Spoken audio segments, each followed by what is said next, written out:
This is how Warren Buffett thinks, and why almost nobody else does. Warren Buffett read his first stock ticker tape at age 8. He filed his first tax return at $35, earned delivering newspapers. By 26, he was running money for his neighbors out of a spare bedroom. None of that is the interesting part. Here's the interesting part. For the last 60 years, thousands of people have read the same letters, watched the same interviews, memorized the same quotes, and almost none of them have copied what he actually does. Not because the information is hidden, because the information was never the point. What he runs on is a small set of mental rules, and most of them work against how your brain is wired to decide. Chapter 1. The Myth. We all got sold. Every finance channel loves to sell you the same story. Buffett is a stock picker. Find undervalued companies, buy low, hold forever, get rich. That story isn't false. It's just shallow. It explains what he does, not how he decided to do it, and definitely not why he kept doing it when everyone around him quit, panicked, or drifted away. What he's really running isn't a stock-picking method. It's a decision-making architecture, and here's a fact that breaks the simple story immediately. Buffett has said that if he'd kept managing a small amount of personal capital, instead of Berkshire's enormous balance sheet, his returns could have been dramatically higher because size becomes the enemy of return. The bigger you get, the fewer opportunities are large enough to matter. Read that again. The single most famous investor alive has openly admitted his own structure caps his own performance. Chapter 2. He decides backwards. Most people invest forward. They look at a company, get excited about the story, and hunt for reasons it'll go up.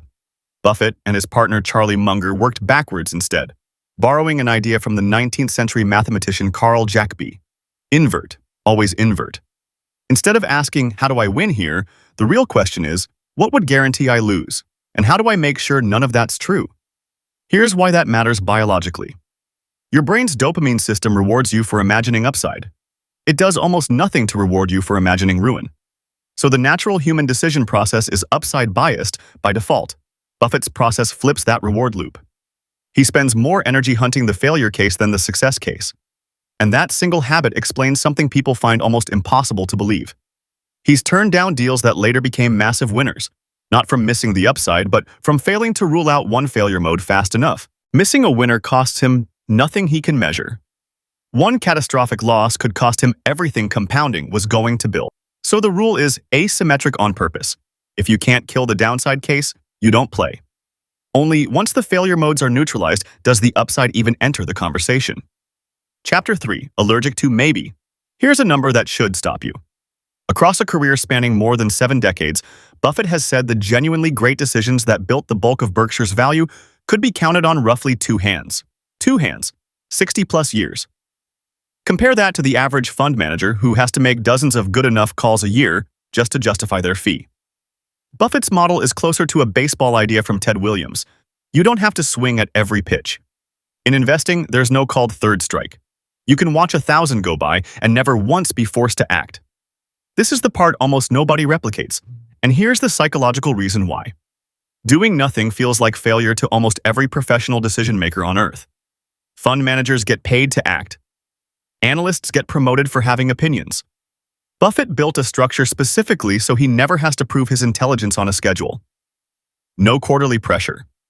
No client redemption calls demanding activity. That's the pattern almost nobody sees. It's not that Buffett is more patient as a person, it's that he built the one financial structure on Earth where patience doesn't get punished. Most people copy the patience without copying the structure that makes patience possible, and then they burn out, panic sell, or chase activity, because their real incentives are punishing them for sitting still. Chapter 4. The Hidden Engine. Float. Here's the part that barely makes it into the genius stock picker narrative, and it might be the single most important mechanical fact in his entire career. Berkshire owns a large group of insurance companies. Customers pay premiums upfront. Claims get paid out later, sometimes years later. In that gap, the money just sits there. It's called float, and crucially, it isn't Buffett's money, but he gets to invest it as if it were. If the insurance side is run well enough that premiums roughly cover claims over time, that float behaves like an interest-free loan that never has to be fully repaid because new premiums keep refilling the pool. It isn't his money, but he gets to invest it as if it were, sometimes for years before a single claim ever gets paid. This isn't a stock-picking insight. This is a balance sheet architecture insight. The returns people admire were never just a function of what he bought. They're a function of what he was investing with. Buffett didn't just get good at picking investments. He engineered a permanent, renewable, low-cost source of capital that almost no individual investor and very few institutions have ever had access to in this form. Which is why Just Buy What Buffett Buys has quietly underperformed Berkshire itself for decades, once you actually test it against the filings. You can copy the trade, you cannot copy the float underneath it. Chapter 5. He protects his own thinking. Buffett has run Berkshire from Omaha, Nebraska, not New York, not a financial capital, deliberately for his entire career. A limited circle of trusted voices, long blocks of uninterrupted reading, a conscious avoidance of the minute-by-minute noise Wall Street trading floors are built to produce. This isn't nostalgia, it's risk management applied to his own cognition. Trading floors and financial media increase the frequency of information updates, which increases the frequency of emotional triggers, which increases the frequency of impulsive action. Every push notification is a tiny invitation to override your long-term model with short-term noise. Omaha isn't quaint. Omaha is a noise filter disguised as a hometown. The discipline people admire in his decisions isn't purely internal willpower. A large part of it is environmental engineering. It's removing the situations where willpower would even get tested. A small circle, long reading blocks, no push notifications pulling at the model. Most people try to build discipline by trying harder in the same noisy environment.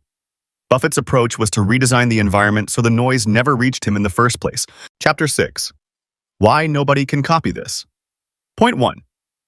His method requires you to feel comfortable looking visibly wrong for years, sitting out bull markets, holding cash, watching other people get rich faster.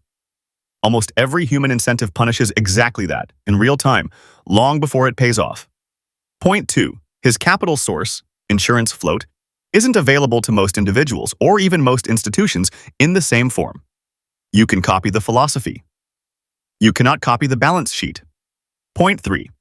His informational environment was deliberately built to be boring, slow, and low stimulation, at a time when every platform and feed is engineered to do the exact opposite. Most people trying to think like Buffett are running his software on completely different hardware and wondering why the outputs don't match.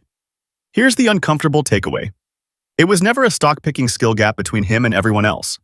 It's an incentive and infrastructure gap. He built a life where the correct long-term decision and the path of least resistance were engineered to be the same decision. That is the pattern nobody shows you. Not buy undervalued companies, not be patient. It was never a skill gap at all. The philosophy transfers, the capital structure, the career incentives, the information environment, those don't. Almost nobody else has that alignment. And most financial advice never even mentions it's the variable that matters most. Chapter 7. What you can actually steal. You can't replicate insurance float, and you probably can't move to Omaha and unplug from the internet. But 3 ideas transfer to any decision, in any field. 1. Invert the question. Before asking how this works out, great, write down the 2 or 3 ways it fails first. 2. Engineer your environment. Don't just discipline your willpower. If a notification or a feed keeps pulling you toward short-term action, the fix isn't trying harder. The fix is removing your own access to the trigger. 3. Separate activity from progress. Doing something does not equal doing something useful. 2 hands, 60 years isn't a flex.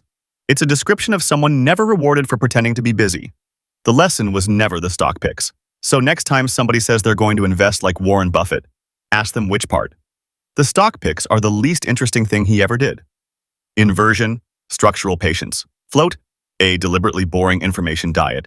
Copying that means redesigning your incentives, not your portfolio. That's the actual pattern. Not a trick, not a hack, a completely different operating system running underneath decisions that only look like everyone else's.